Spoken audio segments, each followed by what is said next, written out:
사장님 너무 막 급하게 질문을 하시네. 아, 그래요? 지금 뒤에도 아, 나옵니다. 그래요? 몰랐네요. 알겠습니다. 그런 알겠습니다. 얘기 감자 네네. 계속 들으시면은 좋아요. 아주 기초적인 것인데 그거 내용 나옵니다. 좋아요. 여러분들 채널 고정 해주셔야 됩니다.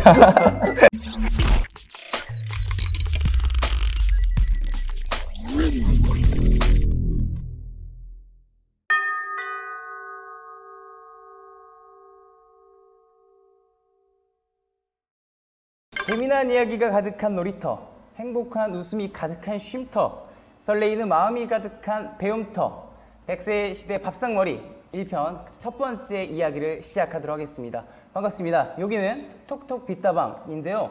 오늘 여러분들께 인사드리도록 하겠습니다. 사회자 김정걸입니다. 반갑습니다. 자, 오늘은 이 건강을 위해 필요한 식사학의 기본을 이야기할 텐데요. 자, 노후 준비 전문 강사이신 이우영 강사님을 함께 소개하도록 하겠습니다. 강사님 반갑습니다. 안녕하세요. 반갑습니다. 이우영입니다. 오늘부터 아주 쉬운 건강 관련 내용을 말씀드려보도록 하겠습니다. 잘 들어보시면 너무 쉬운 내용이지만 실천이 잘 안 돼요. 네. 건강을 잃는 경우입니다. 네, 네, 그래서 네. 오늘은 건강 관련 이야기 첫 시간으로 네. 식습관상 네. 가장 기본적인 것 몇 가지를 먼저 검토해서 적용할 수 있도록 네. 그런 도움이 되는 내용을 말씀드려 보도록 하겠습니다. 알겠습니다. 사회자님은 평소 네. 한 끼 식사하시는데 네. 시간이 어느 정도 걸리신가요? 저 같은 경우는 정말 빨리 먹으면 한 7분 안에 끝낸 적도 있었고요. 되게 좀 늦게 먹으면 한 10분? 예. 이렇게 먹었던 예, 적도 그렇죠. 있었어요. 네. 보통 한 10분 이내에 한국인들 식사가 끝납니다. 네네네. 제가 외국 여행을 좀 다니다 보면은 네. 이렇게 그룹별로 그 식사하는 외국인과 식사하는 모습을 몇 번 봤거든요. 네. 근데 거기서 보면은 유별나게 한국인이 좀 빠르다는 것을 좀 본 적이 많았습니다. 아, 네. 제가 재작년인가 유럽을 한번 갔는데 네. 그때 이제 식사를 하는데 한쪽 그룹은 유럽 사람들이 있었고 네. 또 한쪽 그룹은 중국 사람들이 있었고 또 이쪽에는 한국 사람들 그룹이 있었는데 한국인들이 사회자님 말씀하시는 것처럼 한 10분쯤 되니까 하나씩 나가요. 그러다 보니까 한 20분쯤 되니까 네. 거의 다 나갔더라고요. 근데 저쪽에 유럽 사람들 그냥 그때도 아직 안 끝났어. 네네네. 그리고 저희 중국 사람들은 아예 시끄럽게 막 한참 식사 중이고 항상 거기는 항상 시끄러워요. 거기는 항상. 그래서 그때 느꼈습니다. 아, 정말 우리가 너무 식사를 좀 빨리 한다. 그런 생각을 좀 가졌는데 한국인은 뭐 그런 말 있지 않습니까? 전쟁을 많이 해서 빨리 먹고 뭐 전투를 해야 한다는 그렇죠, 의미. 그렇죠. 그다음에 시간이 돈이니까 빨리 먹고 돈 벌어야 된다는 의미. 그죠. 뭐 그런 것 때문에 뭐 그런 우스갯소리도 있습니다만은 맞아요. 사실은 그러나 이런 식사 습관은 좀 건강에 대단히 안 좋은 영향을 줍니다. 그래서 오늘은 먼저 여러분이 흔히 지나치기 쉬운 것, 즉 잘 씹어 음식물을 드시라는 거, 그걸 먼저 좀 말씀을 드리고 싶습니다. 사회자님은 소화라고 하는 게 네. 어디서부터 시작된다고 그렇게? 일단 제가 건강 TV를 좀 살짝 좀 많이 보는데 저도 좀 건강에 대해서 신경 많이 쓰거든요. 예, 일단 많이 씹어야 된다고 들었어요. 예, 예. 그래서 처음에 그 소화 시간은 이 침에서 발생된다. 아, 예, 라고 정확한 하는 분들이 답변입니다. 있었는데 맞나요? 예, 정확한 답변입니다. 소화는 입에서부터 시작됩니다. 입에서부터, 위에서부터 시작되는 게 아니라 입에서부터 그렇게 시작이 됩니다. 흔히 물도 씹어서 씹자는 얘기가 있습니다. 네, 그래서 죽도 마찬가지고 그래서 천천히 입속에서 소화 효소인 아밀라제와 좀 같이 네. 좀 머무는 시간이 있을수록 네. 소화에 매우 유리합니다. 네. 그래서 기계적으로 좀 잘게 부수는 단계인데 이것을 건너뛰면은 우리가 이제 기도를 지나면서부터 음식물 소화가 좀 부담이 됩니다. 그러다 보면 여러 가지 부작용이 나타나는 것입니다. 특히 밥은 입속의 소화 효소로 많은 부분 소화된다는 점을 이해하시고 네. 음식물을 좀 천천히 고루고루 이렇게 씹어 넘기시는 것이 굉장히 중요합니다. 특히 나이가 들수록 소화력이 저하됩니다. 소화력이 저하되기 때문에 그래서 충분히 씹어서 영양 흡수를 용이하게 해주셔야 됩니다. 그래서 씹을 때 가능하면 좌우로 고루고루 한쪽으로만 하시지 말고 고루고루 천천히 하시는 것이 필요하다. 다음으로 그러면 이제 그 잘 씹어 드시고 다음으로 이제 과식 문제를 좀 말씀을 드릴 건데 네. 사회자님은 우리 이유가 네. 어느 정도 크기가 어느 정도 된다고 생각하세요? 일단 우리 위의 크기는 한 요 정도? 예. 이 정도 아닌가요? 이 정도? 한 요 정도 예. 되지 않나요? 보통 네. 야구 좋아하시죠? 야구요? 네. 야구 좋아하죠. 야구공 정도. 예, 사람마다 다 틀리긴 한데 작네요. 예, 야구공이나 어떤 주먹 정도 사람마다 틀리긴 합니다. 뭐 일률적으로 말씀 못 드리겠는데 아무튼 이유 크기가 그 정도 됩니다. 일체 해부해 놓은 걸 보면은. 근데 우리는 지나치게 어떤 과식과 폭식을 하는 경우가 많거든요. 네. 그래서 그렇게 하다 보면은 어떤 영양 불균형이 옵니다. 또한 이유가 늘어나거나 네. 이유 어떤 반응, 교란 등이 일어나서 소화기통에 굉장히 부담이 갑니다. 그렇죠. 예. 결과적으로 암과 같은 질환으로 이어지고 어떤 그 건강에 빨간불이 켜진다. 이렇게 보시면 되겠습니다.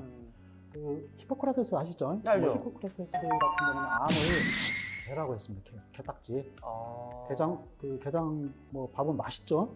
그런데 개를 생각하면 개 집게 같은 게 한번 찝히면은 네. 굉장히 아파요. 아프고 네. 안 놔주죠. 이게. 안 나주죠. 다시 말해서 암이라고 하는 것을 히포크라테스는 아프고 안 놔주고 하는 걸로 생각을 했던 모양이에요. 정상적인 세포도 암세포를 만나면 무너지지 않습니까? 네. 그 결국에는 사람이 이제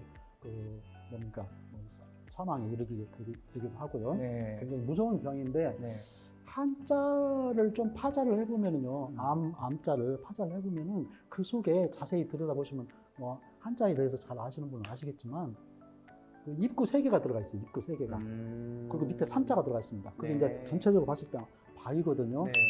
역시 우리 몸속에 들어가면 무겁게 뭔가 짓누르고 있다는 얘기예요. 근데 그렇죠. 좀 자세히 들여다보면은 입구 3개라고 하는 것은 품자인데 입구 3개는 또 뭡니까? 우리가 먹고 마시고 들이키고 했는데 뭔가 잘못돼서 몸에 그게 쌓였다는 얘기예요. 산자지 않습니까? 그렇게 이해를 하시면 됩니다. 그래서 네. 이 식생활이 굉장히 중요하다. 무엇보다도 네. 뭐 좋은 약도 있고 뭐 있겠습니다만은 치료를 한다든지 그런 것보다 우선적으로 그러기 전에 우리가 식습관을 조금 잘 점검하실 필요가 있다. 그래서 오늘 너무 쉬운 말씀 드렸습니다. 일단은 좀 잘 잘 씹으셔라. 씹어야 된다. 그 다음에 이제 뭐 편식이나 과식 같은 거 이런 걸 좀 피하셔야 된다.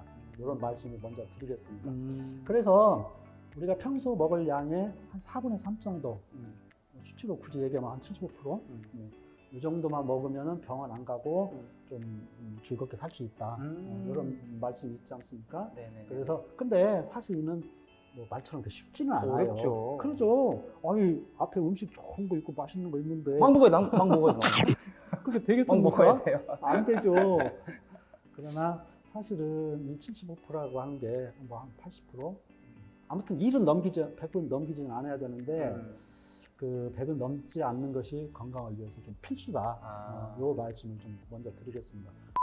저도 어릴 적에 부모님께 들었던 내용 중에 하나는 뭐였냐면 학생들이 아침을 먹어야 머리가 좋아진다라는 맞습니다. 그런 아주 말이 정확한 있더라고요. 전문가적인 견해예요. 아 그래요? 뭐, 부모님이 공부를 많이 하셨고 그래서 하루 3끼를 드셔야 건강에 유리하다 이렇게 말씀드리고 뭐 두 끼가 좋으니 세 끼가 좋으니 뭐 의견은 다 있습니다만 그 나름대로 일리는 있어요. 그렇죠. 일리는 있는데 사실은 어떤 과식을 예방하고 우리가 학습 능률을 높이고 즐겁게 생활하는 차원에서는 좀 번거롭더라도 세 끼를 챙겨 드시는 게 더 효율적이다. 저는 궁금한 게 하나 더 있는데 뭐냐면 그러면 저희들이 식사를 할 때 밥을 먹어야 되는 건 밥만 먹어야 되는 겁니까? 아니면 뭐 다른 걸로 끼니를 때워도 되는 겁니까? 아 선생님 그 사회자님 너무 막 급하게 질문을 하시네. 아 그래요? 지금 뒤에도 아 나옵니다. 그래요? 몰랐네요. 알겠습니다. 그런 알겠습니다. 얘기를 강좌 네네. 계속 들으시면은 좋아요. 아주 기초적인 것인데 그거 내용 나옵니다. 좋아요. 여러분들 채널 고정해 주셔야 됩니다. 그 말씀은 이제 좀 나옵니다. 네네네. 천천히 말씀드리기도 하고. 네. 그 다음에 이제 중간에 그 간식 같은 경우 있지 않습니까? 간식을 하시면 여러분 이제 좋아하시는 차 종류 위주로 네. 차를 드시는 것이 효과적이고 그때도 좀 과하게 간식은 과하게 드시는 것은 휴식을 위해서 좀 피하셔야 됩니다. 네. 그래서 인체도 우리가 일을 할 때나 휴식이 일을 하면은 노동을 하면은 네. 좀 휴식이 필요하지 않습니까? 필요하죠. 위도 마찬가지예요. 근데 우리 한국인들은 지나치게 너무 위를 혹사시킵니다. 항상 뭔가 먹고 있어. 이게 문제예요. 그래서 요걸 좀 피하셔야 된다. 이 네. 말씀을 좀 드리고 싶고요. 굳이 좀 뭡니까 나이 드신 분이 간식을 드시고 싶으시면은 간단한 차 종류하고 또 좋아하는 차 종류 있지 않습니까? 잘만 고르시면은 네. 차도 좋은 거 많으니까 그 차하고 그다음에 과일이라든지 네. 견과류라든지 네. 과일과 견과류에 대해서도 이제 나중에 설명드릴 시간이 있겠습니다만은 아무튼 그렇게 하시고요. 네. 사장님은 네. 무슨 차를 좀 좋아하시는가요? 저 같은 경우는 좀 아이스 아메리카노를 되게 좋아해요. 네. 차도 좋아하긴 하지만. 젊으신 분들은 좀 커피 위주로 그렇죠. 많이 좋아하시죠. 그럼 근데 강사님은 어떤 차를? 저도 사실 커피 아, 끊지를 그렇죠. 못합니다. 그렇죠. 하루에 1컵은 마셔줘야. 그래서 네. 아무튼 간식 드실 때 그런 차 종류도 좀 잘 선별하시고 가능하면은 너무 막 좀 무겁게 드시는 건 좀 피하시는 게 좋다. 이 말씀을 좀 드려보도록 하겠습니다. 자, 그래서 앞으로 아침 한 60%, 점심 저녁 한 80% 정도 그런 정도 드시는 것을 여러분들에게 좀 제안해드리고 싶습니다. 결국 식사하실 때 좀 100에 넘게 하시면은 좀 그게 위에 부담이 된다. 이런 말씀을 좀 드리고 싶고요. 자, 그 다음에 이제 편식 얘기 좀 해드리겠습니다. 네네네. 사유자님은 뭐 음식 중에 네. 어떤 걸 주로 좀 많이 드시는가요? 뭐 예를 들어서 이제 육식이나 네, 뭐 네. 채소도 있고 과일도 있고 그러는데 네. 예. 일단 제가 요즘 운동을 하고 있어서요. 네. 닭가슴살을 되게 많이 먹고 좋아하고요. 예, 그리고 좋습니다. 소고기를 되게 좋아해요. 예, 예. 네. 근데 육식 중에 닭가슴살 같은 경우는 굉장히 좋습니다. 같은 육식이라도 네네네. 그냥 우리 몸에 쌓이는 그 속도가 굉장히 낮습니다. 비계살보다 닭가슴살이. 그렇죠, 그렇죠. 예, 그래서 그런 건 권장해드리고 싶은데 음. 제가 오늘 여러분들한테 드리고 싶은 말씀은 음. 편식의 조금 폐해에 대해서 조금 아. 지적을 좀 하고 싶습니다. 네. 자, 음식이라고 하는 건 기본적으로 영양소라고 하는 건 다 있습니다. 네. 근데 대부분 완전식품이라는 거 몇 가지를 제외하고 네. 각 식품 속 영양소가 조금 편중돼 있다. 그걸 좀 이해를 좀 하셔야 돼요. 그래서 좋아하는 것 위주로 너무 많이 드시다 보면은 몸에 자꾸 쌓여 우리 몸을 좀 괴롭힙니다. 그래서 질환에 노출됩니다. 그래서 편식을 좀 경계해야 된다. 네. 이 말씀드리고 네. 편식은요 맛에서 기인하는 경우가 많습니다. 맛에서. 우리 뇌라고 하는 그 성질이 사회자님도 무슨 맛있는 음식, 좋아하는 음식을 먹으면은 그게 기억이 오래 가죠. 그렇죠. 그래서 또 그걸 먹고 잊지. 싶고. 그래서 기가 막힌 맛을 더 오랫동안 자주 기억하고 그것만 달라고 조르는 경향이 있어요. 그래서 다른 음식은 좀 무시하려고 하는 그런 게 좀 맞아요, 있죠. 맞아요, 예, 맞아요. 그러죠. 그래서 맛에 중독이 되면은 다른 음식을 찾지를 않습니다. 좀 그런 경향이 있어요. 그게 좀 심하면 결국 우리가 좋아하는 것을 아무리 먹어도 결국에는 영양 결핍이 됩니다. 그런 문제가 있어요. 그래요? 예, 그렇죠. 그래서 좀 차가 됐던 식사가 됐던 편식을 하시는 것보다 좀 고루고루 특히 나이 드신 분일수록 네. 그런 게 좀 더 필요하다. 예를 들어서 지방을 과다 섭취하시면은요. 네. 여러 질병과 뭐 이제 추후에 좀 더 말씀드리겠습니다만 여러 질병과 좀 연관도 돼 있고 칼슘 특히 나이 드신 분은 칼슘 문제가 굉장히 중요한데 네. 칼슘 흡수 같은 걸 저해를 하는 효과가 나와요. 왜 그러냐면 그 지방을 소화시키기 위해서 칼슘 소화력을 막 흡수하고 칼슘을 막 내보내고 막 그런 그 결과가 나오거든요. 그렇겠죠. 그러면 결과적으로 내가 지금 고기를 잘 먹어서 나 잘 먹었어, 잘 대접받았어 이런 마음이 들더라도 칼슘이 너무 많이 빠져나간다는 얘기예요. 칼슘 흡수되는 기회를 잃는다는 얘기입니다. 그러니까 조금 고루고루 드셔라. 이 말씀을 좀 드리고 싶습니다. 그러니까요. 자, 그 다음에 좀 식사 시간도 좀 가능하면은 좀 바쁘지만 시간을 정했을 때 지켜야 된다. 그때 좀 지키시는 게 좋습니다. 네. 밥이 안 들어오면은 위에서 주인한테 소리칩니다. 밥 달라고 막 짜증내요. 그러다 보면은 이게 그 얘기가 무슨 얘기인가니 소화력이 저하된다는 얘기예요. 얘도 지칠 거 아닙니까? 네. 그렇죠? 네. 그러니까 가능하면은 좀 귀찮고 좀 힘드시더라도 좀 제 시간에 먼저 좀 챙겨 드시라. 네. 아니 제 그 뭡니까 건강이 가장 중요한 문제지 중요하죠. 않습니까? 중요하죠. 네네네. 뭐 열심히 돈 번다고 해서 그게 물론 그것도 중요하죠.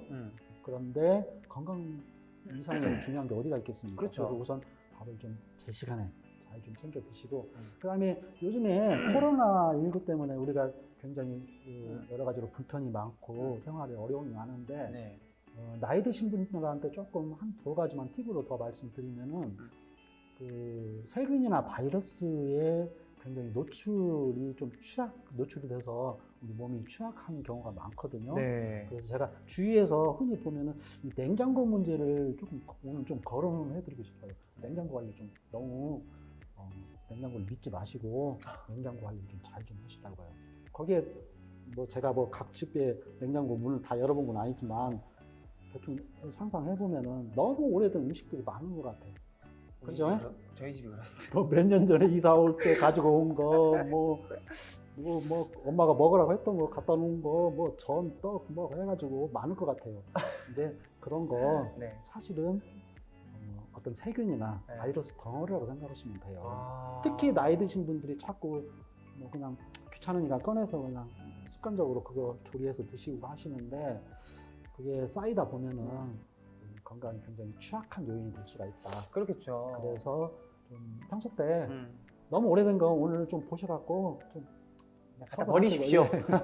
버리시고 갖다 버리십시오. 좀 귀찮으시더라도 네. 새로운 걸로 네. 이렇게 신선한 걸로 채워 넣으셔갖고 그때 네네. 그렇게 하다 보면 좀 돈은 들죠. 귀찮고 그래도 건강이 중요하다. 예, 그렇죠. 그렇죠. 그래서 좀 냉장고 관리를 조금 하실 필요가 있다. 음. 이걸 팁으로 좀 말씀드리고 하나만 더 말씀드리면은 우리가 그 글로벌한 지금 시대에 살고 있잖아요. 다시 말해서 막 세계적인 뭐 교류가 많기 때문에. 네. 근데 식재료도 너무 멀리서 온 게 이게 많아. 글로벌 식품이라 그래서. 근데 너무 멀리서 온 식재료는 유통상의 문제도 있고 그래서 바이러스나 그 뭡니까 세균에 네. 취약한 그런 경우가 많습니다. 네. 그래서 너무 그 멀리서 온 거 그런 거보다는 주위에서 난 요즘 흔히 로컬 식품이라고 그러죠. 네. 로컬 식품 주위에서 나온 거. 내 몸에 맞는 거 어떻게 보면은요. 그 로컬 식품이 내 몸하고 맞을 확률이 더 높습니다.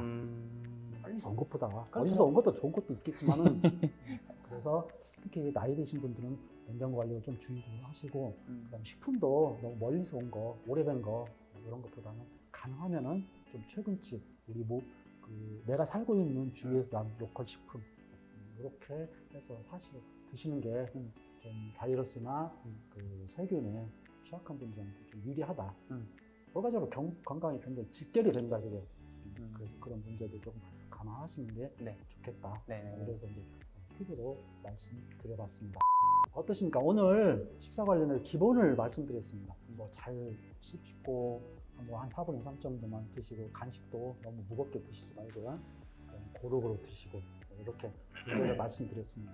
너무 잘 아시는 내용이시죠?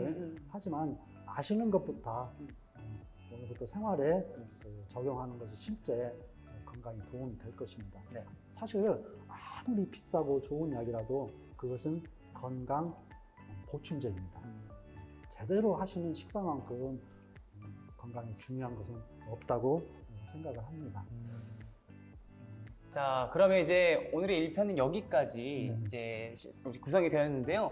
자, 식생활의 기본 매우 유익한 말씀이었고, 이 더불어 또 앞으로 100세 시대 즐거운 생활을 함께하기 위해서는 굉장히 필요한 강의인 것 같습니다. 자, 그럼 오늘 사실상 너무 재밌는데 다음 편은 어떤 편인가요? 다음에는 이제 무엇을 드실 건가? 무엇을 드실 네. 건가? 요것에 대해서 뭐 그 대표적인 거 네. 그 예시를 한 두세 가지 정도 네. 식단에 대해서 네. 좀 우리가 어떻게 먹어야 되는 문제 네. 네. 요거에 대해서 좀 말씀을 드려볼까 합니다. 아, 감사합니다. 100세 시대 밥상머리에 우리 식사학의 기본 방식의 이우영 강사님이었습니다. 고맙습니다. 네, 감사합니다. 네. 감사합니다.